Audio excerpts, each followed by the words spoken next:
E abra sua Bíblia comigo, por favor, na primeira epístola de Paulo aos Tessalonicenses.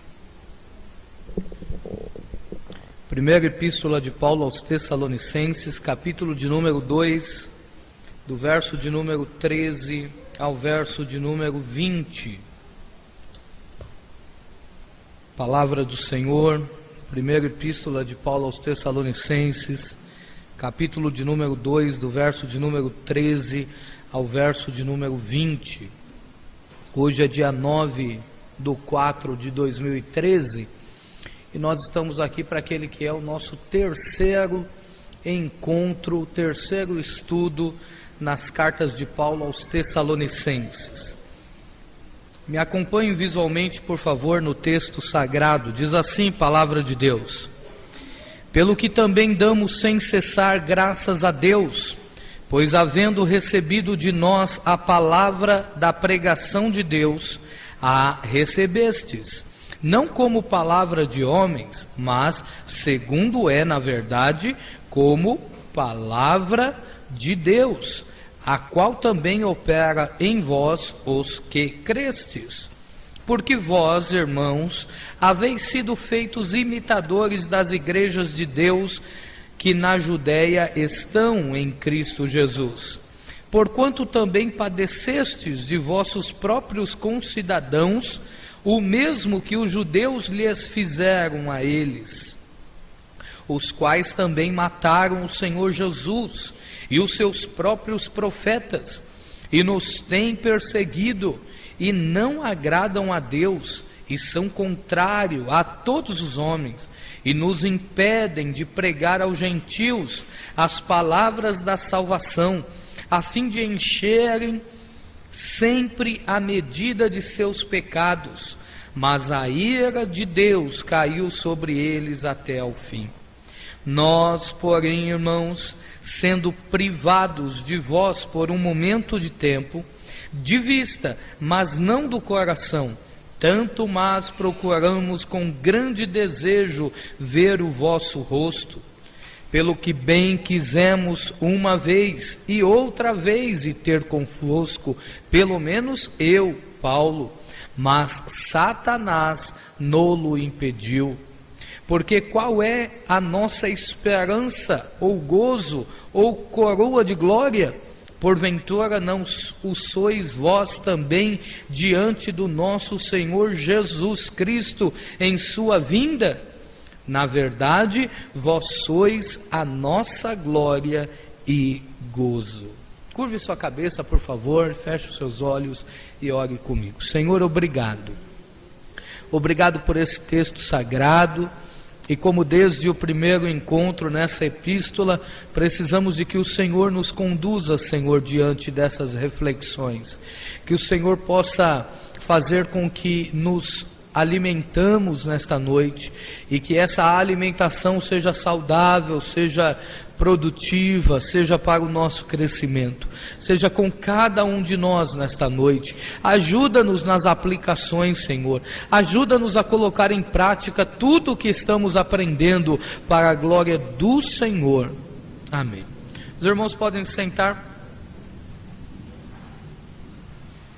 Recapitulando então os estudos, os irmãos têm percebido que no primeiro capítulo dessa epístola, o apóstolo mostra como o evangelho chegou até aos irmãos em Tessalônica e como os irmãos, empolgados com o evangelho, foram atuando.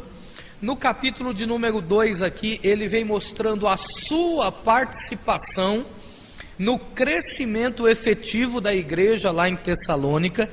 E agora, nessa segunda parte do capítulo 2, encerrando o capítulo 2, Paulo vai demonstrar quais são as ferramentas que Deus proporciona, que Deus provê para a igreja de Tessalônica e também para nós, para que o nosso crescimento espiritual seja efetivo, seja coerente e seja progressivo acima de tudo. Os irmãos se lembram do contexto que a igreja está vivendo lá, que é um contexto de perseguição. Pois bem, desenvolver uma vida cristã em meio à perseguição é uma tarefa muito árdua, não é uma tarefa fácil. Com muitas dores isso vai acontecer. É óbvio que isso ocorreu lá na igreja de Tessalônica, mas isso ocorre aqui também hoje, nos nossos dias, na nossa vida, na igreja contemporânea do Senhor Jesus. Mesmo que hoje a perseguição que eles sofriam lá não é generalizada e apenas em alguns pontos, ainda temos hoje em dia irmãos morrendo por causa do nome de Jesus Cristo. Ainda temos em alguns países irmãos sendo presos por causa do nome de Jesus. Mas essa não é uma realidade total da igreja.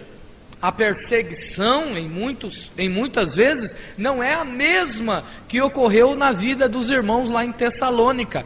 Entretanto, não significa que nós não passamos dificuldades por causa do nome de Jesus. Não significa que não enfrentamos revés por causa do nome de Jesus. Até porque o inimigo é o mesmo. Naquela época, Satanás utilizava, como Paulo bem coloca aqui, seja o concidadãos dos irmãos de Tessalônica, que são os gentios, seja os judeus perseguindo a igreja na Judéia, seja o imperador romano, ou seja o próprio Satanás. E sendo assim, nós podemos afirmar que a luta continua, companheiros. A batalha continua. Desde aquela época o inimigo trava uma batalha sem cessar contra a igreja do Senhor. É óbvio que hoje ele utiliza outras pessoas. Eventualmente hoje ele não vai utilizar o governo contra a igreja, mas nós sabemos que ele utiliza várias pessoas contra nós. Ele pode estar utilizando um chefe na empresa para te perseguir. Quantas vezes um cristão não recebe uma promoção numa empresa, um cargo numa empresa, simplesmente porque é cristão? Porque ele não vai entrar nesse esquema pecaminoso que lá já está. Porque para que ele aceite a promoção, ele tem que aceitar também o sistema que está gerando lá. E aí ele vai ser impedido de receber a promoção, por quê? Porque é cristão. Às vezes o diabo está utilizando um vizinho nosso, seja aqui da igreja, seja lá das nossas casas. É óbvio, ele pode estar utilizando essas pessoas. Às vezes ele utiliza um familiar nosso. Por mais que a nossa luta não é contra a carne nem contra o sangue, e é aqui que está a grande beleza de entender esse ministério, essa batalha espiritual, é saber que por mais que uma pessoa esteja sendo utilizada pelo inimigo, a nossa luta, a nossa briga não é contra essa pessoa. A nossa briga é contra as potestades e principados na região celestiais. Às vezes o diabo utiliza até um próprio irmão. Os irmãos lembram-se que Paulo dá essa recomendação: não deis lugar ao diabo. Então é possível um cristão dar lugar ao diabo. Então, por mais que a igreja não esteja sofrendo a mesma perseguição que a igreja de Tessalônica estava, nós ainda assim estamos na mesma luta que eles estavam, contra o mesmo inimigo. E pode ter certeza, esse tempo todo que o diabo vem trabalhando, ele foi ganhando experiência, ele foi ganhando novas estratégias, ele foi bolando novos planos, ele foi arquitetando novos planos. Ele viu que uma determinada estratégia não funcionou, ele tenta outra. Então não pense que depois de ganhar uma batalha, uma guerra, acabou. Não, ele vai investir de outra forma. Como enfrentá-lo então? Como continuar crescendo na presença do Senhor, com toda essa perseguição, em meio a todas essas dificuldades? Como?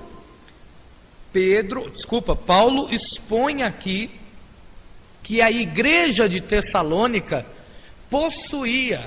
tinha à sua disposição algumas ferramentas que Deus proporcionava para que eles pudessem enfrentar a perseguição e, mesmo em meio a tanta dificuldade, a tanta dor, produzir crescimentos, frutos que glorificavam o nome do Senhor. Quais são essas ferramentas? A primeira é a palavra de Deus, a segunda é a atuação do Espírito na vida do povo de Deus ao redor de nós, e a terceira é a real esperança da volta de Jesus Cristo. Então, para Paulo, essas três ferramentas devem ser usadas constantemente pelo cristão. Eu preciso ter um relacionamento sério com a palavra de Deus, desenvolver comunhão com o Espírito Santo e perceber o que ele está fazendo na vida dos outros irmãos, também é óbvio, bem como aguardar o retorno do Senhor.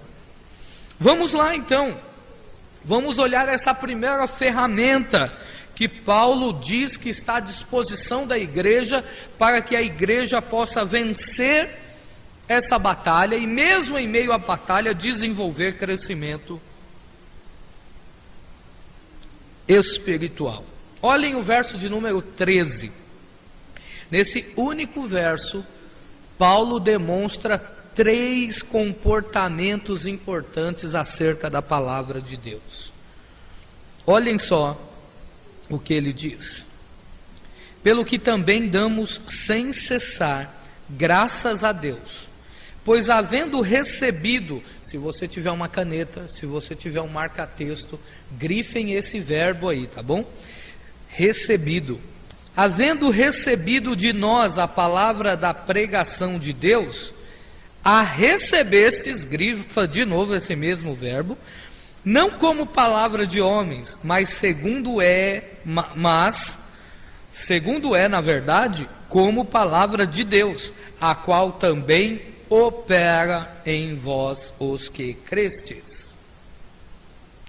Olhem só o primeiro comportamento importantíssimo que Paulo diz que os irmãos tinham acerca da palavra do Senhor.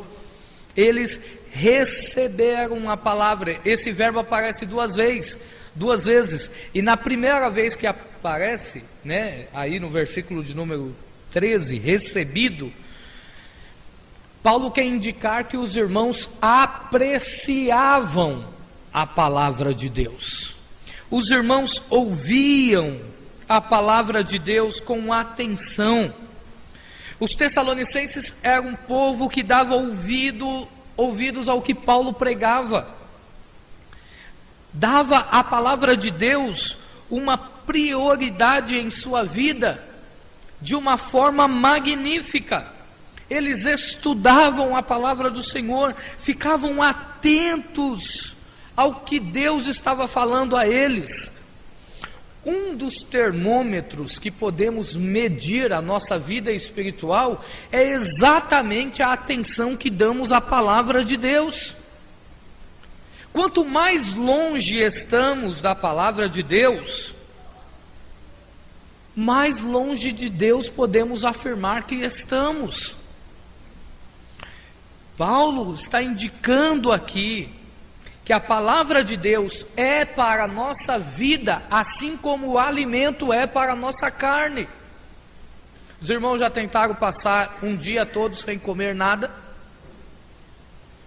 Você fica meio vesgo, andando meio torto, começa a ter vertigem, tonturas. Se tentar passar 2 dias sem comer nada, você já começa a ficar desidratado, você já começa a não conseguir andar, você já não tem mais nada no seu estômago. E se ficar 3 dias sem comer, aí pode chamar o SAMU, pode ligar 192, porque a situação está feia, você já vai ter que ser carregado. Da mesma forma é em relação à palavra de Deus. quando vamos deixando a palavra de Deus de lado, quando não damos atenção à palavra de Deus, a nossa vida espiritual vai perdendo o vigor, a nossa conduta com Deus não vai sendo desenvolvida, porque a palavra de Deus é alimento necessário e constante para a vida do cristão. Um certo pastor conta que quando foi com sua esposa visitar as igrejas da Inglaterra, ficou maravilhado que em algumas igrejas, depois da bênção final do culto, os irmãos não saíam. Eles ficavam sentados exatamente nos seus lugares, meditando acerca da pregação da noite. Eles não saíam, eles ficavam lá. E enquanto não conversavam com um ou dois sobre o que entendeu da palavra e como Deus falou com ele, eles não levantavam, eles não tinham pressa de sair. Eles ficavam remoendo a palavra do Senhor. Ele ficou maravilhado com isso. É preciso darmos a devida atenção para a palavra de Deus. Seja hoje aqui. Quero elogiar todos os que estão hoje aqui, porque você poderia estar fazendo qualquer outra coisa nesse momento. Poderia estar no Facebook, como a maioria dos jovens devem estar, aqueles que não estão estudando, mas você está aqui hoje. Você poderia estar descansando depois de um dia de trabalho que você teve, mas você está aqui hoje, porque você está apreciando a palavra do Senhor. Não é porque você veio ouvir o pastor André, não, absolutamente. Você veio ouvir a palavra de Deus. Quando você levanta domingo de manhã e vem para a escola dominical, você não deve fazê-lo porque você gosta ou não do professor. Você deve fazê-lo por causa da palavra de Deus. Porque a palavra de Deus é alimento para a sua vida. Quando você levanta de manhã, durante o seu dia todo, você sabe que precisa parar um momento e ler a palavra de Deus, fazer uma devocional e dizer: Senhor, me alimenta hoje, porque eu quero continuar crescendo na sua presença. Palavra de Deus. Um certo teólogo disse uma vez, muito feliz, ele disse: ame esse livro, porque ou ele te afastará do pecado, ou o pecado te afastará dele. Os dois não andarão juntos. Sabe por quê? Porque a palavra de Deus fala conosco. Ela confronta os nossos pecados. Ela não respeita o meu título de pastor. Ela não tem medo de pastor presidente. Ela não tem medo de quanto tempo nós estamos na igreja, se 1 ano, 2 anos, 3 anos ou 50 anos. Ela não se importa se você é esposa de pastor ou não. Ela não se preocupa de quem você é filho, quanto dinheiro você tem no banco. A palavra de Deus não compactua com o pecado, e ela sempre nos mostrará o caminho certo a seguir. Palavra de Deus. É preciso dar atenção a ela. Mas observem que esse verbo é repetido. Verso de número 13. Havendo recebido de nós a palavra da pregação de Deus, olha como Paulo utiliza de novo, a recebestes. Parece até estranho, né? Por que Paulo utiliza esse verbo 2 vezes? É porque na construção da língua original, o significado é diferente, tem nuances diferentes, tem profundidades diferentes. Aqui, Paulo está querendo dizer que os irmãos se apropriavam da palavra. Eles não só escutavam a palavra, mas eles diziam: isso é para mim, isso é minha, eu quero receber, eu não quero só ouvir, eu não quero ter apenas conhecimento. Eu sempre digo muito isso com os alunos lá do seminário. Não basta estudarmos a palavra do Senhor no seminário, ficarmos 2 anos e meio, 5 anos no seminário, como eu fiquei. Não basta estarmos lá apenas para encher nossa cabeça de conteúdo. É preciso descer para o coração. É preciso recebê-la em nossa vida. Paulo diz assim: olha, recebestes, a recebestes não como palavra de homens, mas, segundo é na verdade, como palavra de Deus. Olha só o que Paulo está dizendo. Se na primeira vez que ele utiliza esse verbo receber, ele quer dizer dar atenção, né? Prestar atenção no que está ouvindo. Na segunda vez que ele conjuga esse verbo receber, ele quer dizer acolher de bom grado com alegria. Ele está querendo dizer, olha, vocês não só prestaram atenção na palavra, mas vocês guardaram ela no coração de vocês. Essa ideia é repetida depois lá em Apocalipse, quando Jesus vai falar com João, os irmãos se lembram? Bem-aventurados os que leem, os que ouvem e os que guardam a palavra dessa profecia. Deus não está preocupado o quanto de pregações nós escutamos. Deus não está preocupado com quanto só de Bíblia lemos, mas Ele está preocupado o quanto essa palavra tem descido para o nosso coração. Às vezes nós escutamos sermões, às vezes nós estudamos a palavra de Deus e determinamos alvos para elas, né? Falamos, isso aqui é para o irmão fulano, isso aqui é para a irmã ciclana, isso aqui é para o meu pai, isso aqui é para minha esposa, isso aqui é para o meu filho. Mas nunca falamos, isso é para mim, Senhor, e eu quero ouvir a sua voz, fala comigo. É preciso receber de bom grado a palavra do Senhor.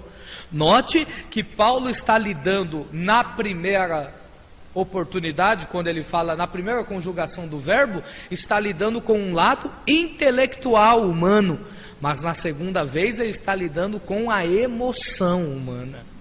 Mas observem, tudo aquilo que nós entendemos, tudo aquilo que nós sentimos, é preciso ser expressado pelo nosso corpo. É por isso que Paulo não termina o versículo aí ainda. Olha o que ele diz, versículo de número 13: como palavra de Deus, a qual também opera em vós. Ele utiliza agora um verbo interessante, que é o verbo operar. Esse verbo operar tem o sentido de cirurgia mesmo. Ele está dizendo, ele está indicando que a palavra de Deus, quando é recebida mentalmente, quando é entendida e quando é recebida no coração, aceita de bom grado, ela faz uma operação na nossa vida, ela muda alguma coisa. Quando a palavra de Deus recebe a devida atenção, e tanto na mente quanto no coração, ela produzirá efeitos no nosso corpo, no nosso comportamento. Paulo está dizendo, ela opera em vós. Mas ela opera em qualquer pessoa que escuta mentalmente e sente alguma coisa? Porque Paulo também não termina o versículo aí. Qual é a última partezinha do versículo? Opera em vós que os que crestes. Opa! Então Paulo deixa bem claro que tem uma turma na igreja lá de Tessalônica e tem uma turma aqui também na igreja contemporânea, tem uma turma na igreja no Ponte Alta 2, tem uma turma na igreja no Ponte Alta 1, lá no Santa Paula também tem essa turma, tem a turma também lá no Carmela, lá no Bambi, em todo lugar, em todas as igrejas, tem uma turma que recebe a palavra de Deus, entende, sente muita emoção, mas a vida não muda. A palavra não opera nele. Sabe por quê? Porque ele não crê de verdade. Porque ele não permite que a palavra de Deus o mude de verdade. Pessoas que se emocionam, que choram, mas que não têm a vida transformada pelo poder da palavra de Deus. É preciso crer, é preciso ter fé. É preciso deixar a palavra de Deus mudar a nossa vida. Sabe qual é uma máxima que eu ensino para todo aluno no seminário? Seja todo homem mentiroso e a palavra de Deus verdadeira. Não importa o que nós aprendemos no passado, não importa o que achamos, não importa o que o psicólogo fulano de tal pregue, não importa o que pastor fulano de tal pregue, o que importa é o que a palavra de Deus nos mostra. E se ela está mostrando uma coisa, seja todo homem mentiroso e ela verdade na nossa vida. Porque ela é a nossa única regra de fé e prática. É isso, irmãos. Essa ferramenta é importantíssima para o nosso crescimento. A palavra de Deus. Portanto, é incoerente, é incompatível, é inadmissível um cristão que diz estar caminhando com o Senhor e estar longe da sua palavra. Porque é ela que vai proporcionar um crescimento efetivo na nossa vida. Segunda ferramenta que o apóstolo nos mostra, nos aponta nesta noite, nesse texto, é a atuação do Espírito Santo no povo de Deus ao redor. Olhem comigo a partir do verso de número 14 até o verso de número 18. Porque vós, irmãos, haveis sido feitos imitadores das igrejas de Deus que na Judéia estão em Jesus Cristo, porquanto também padecestes de vossos próprios concidadãos, o mesmo que os judeus lhes fizeram a eles, os quais também mataram o Senhor Jesus e os seus próprios profetas, e nos têm perseguido, e não agradam a Deus, e são contrários a todos os homens, e nos impedem de pregar aos gentios as palavras da salvação, a fim de encherem sempre a medida de seus pecados. Mas a ira de Deus caiu sobre eles até o fim. Nós, porém, irmãos, sendo privados de vós por um momento de tempo de vista, mas não do coração, tanto mais procuramos com grande desejo ver o vosso rosto, pelo que bem quisemos uma vez e outra vez ir ter convosco, pelo menos eu, Paulo, mas Satanás nolo impediu. Olhem aqui, por favor. Não eram, os irmãos se lembram que no capítulo de número 1, Paulo cita que os irmãos de Tessalônica, os tessalonicenses, eles haviam se tornado exemplo para todos os irmãos de todas as regiões. Mas agora ele diz que os irmãos em Tessalônica estavam também seguindo o exemplo de outros irmãos, os irmãos da Judéia. Os irmãos, então, não apenas eram exemplos, mas também seguiam o exemplo de outros. À medida que observavam a atuação do Espírito Santo na vida dos irmãos, iam percebendo como eles iam crescendo na presença do Senhor. Naquela época, a atuação do Espírito Santo, podemos definir pelo contexto aqui, que era basicamente a capacidade de suportar a perseguição, permanecendo firme na presença do Senhor. E Paulo demonstra que essa perseguição não era só os cidadãos lá da cidade de Tessalônica, como também os judeus lá na Judéia perseguindo a igreja, mas também essa perseguição acontecia na vida do próprio apóstolo, também ocorreu na vida dos profetas e também ocorreu na vida de Jesus Cristo. Olha só o que Paulo está então proporcionando para a igreja. À medida em que você olha como um irmão se comporta em determinada dificuldade, e você percebe a graça de Deus na vida dele, você pode aprender com isso e confiar que Deus também vai te dar vitória. Que ferramenta importantíssima! Paulo está dizendo: olhe o que o Espírito Santo está fazendo na vida do outro, se alegre e seja incentivado a permanecer firme com o Senhor. Geralmente nós temos a tendência de sentir outras coisas, né? Quando Deus está abençoando alguém, usando alguém, quando a graça do Espírito Santo está sobre alguém, a tendência é alguém ter inveja. Por que ele e não eu? Por que ela e não eu, Senhor? Mas olha o que Paulo está dizendo: ao observar a graça de Deus na vida de outros irmãos, seja incentivado a continuar firmes com o Senhor. Por isso que é tão importante contarmos as nossas experiências. Por isso que é tão importante mostrar como Deus nos deu vitória em determinada situação.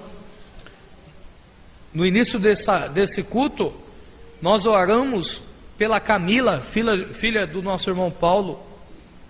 E eu creio que depois que tudo isso passar, o irmão Paulo poderá ajudar outra pessoa que vai enfrentar essa situação e dizer: fique tranquilo, fique firme com o Senhor, porque Deus me deu vitória. Olha que importantíssimo.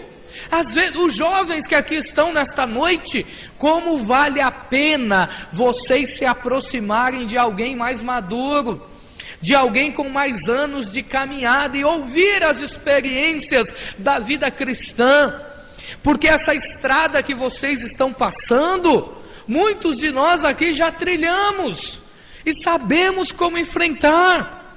Por isso que é bom quando Deus nos dá vitória em alguma situação, como é bom nós contarmos essa experiência para os nossos irmãos, porque Deus vai falar com alguém, alguém vai ser confortado, alguém vai ser consolado e animado a permanecer firme na presença do Senhor.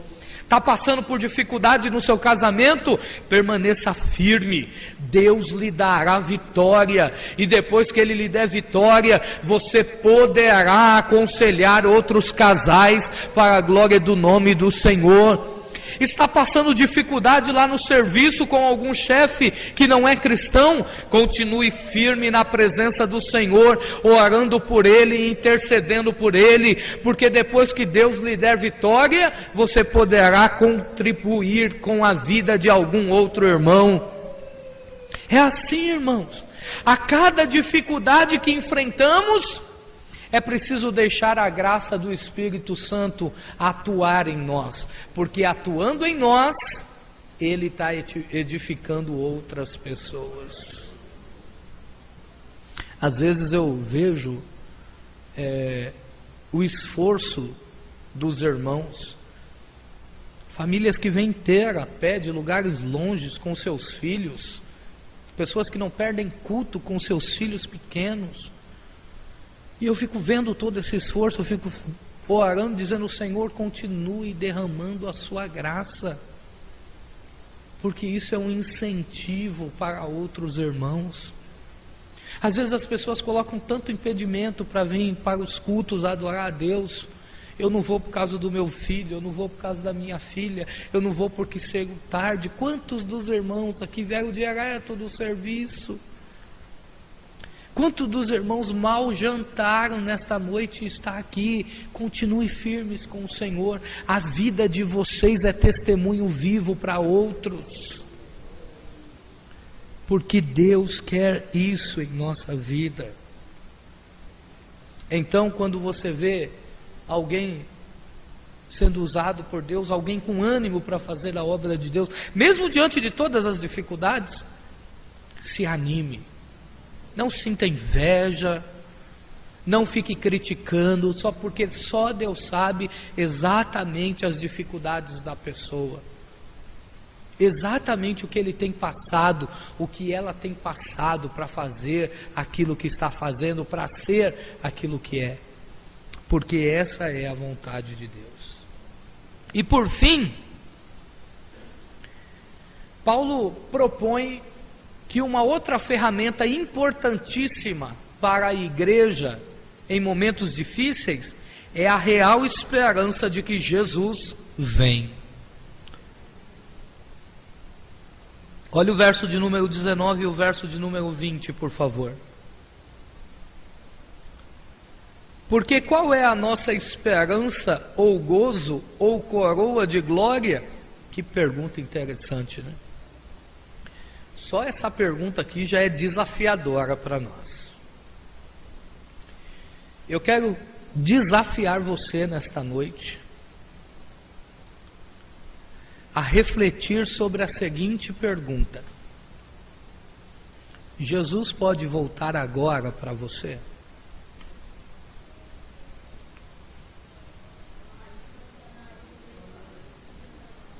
Jesus pode agora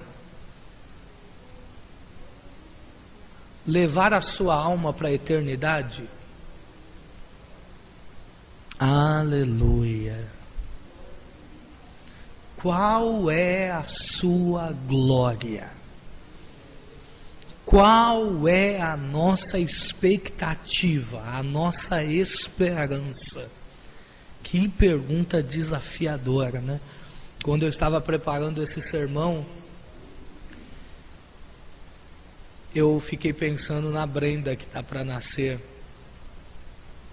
E falei: Senhor, pode vir, Jesus. Porque se eu não conhecer ela aqui, eu conheço ela na glória. É desafiador, não é? Não é, Paulo? Ir hoje sem ver a vitória na vida da Camila é desafiador, não é, irmãos? Ir hoje, irmã Adna, e hoje ainda sem ter tido um filho, é desafiador, não é? Qual é a sua esperança nesta noite? Aleluia! Oh, aleluia! Glória ao nome de Jesus Cristo! Louvado seja o nome do Senhor! A nossa expectativa é muito maior do que qualquer coisa nessa terra, irmãos. A nossa fé está num Deus que vai muito além do que qualquer bem material, que vai muito além do que qualquer profissão que você quer alcançar, do que qualquer casa que você queira comprar, ou do que qualquer pessoa nesta terra. O céu é a nossa expectativa. Aleluia! Glória ao nome de Jesus. Não há pecado que possa te afastar dessa expectativa. Não há problema que possa te impedir de ficar firme com o Senhor por conta dessa esperança, dessa expectativa de um dia ir para a glória. Louvado seja o nome do Senhor. O apóstolo demonstra aqui que essa ferramenta de aguardar Jesus é desenvolvida de duas formas. Me acompanhe ainda no versículo. Porque qual é a nossa esperança, ou gozo, ou glória, ou coroa de glória?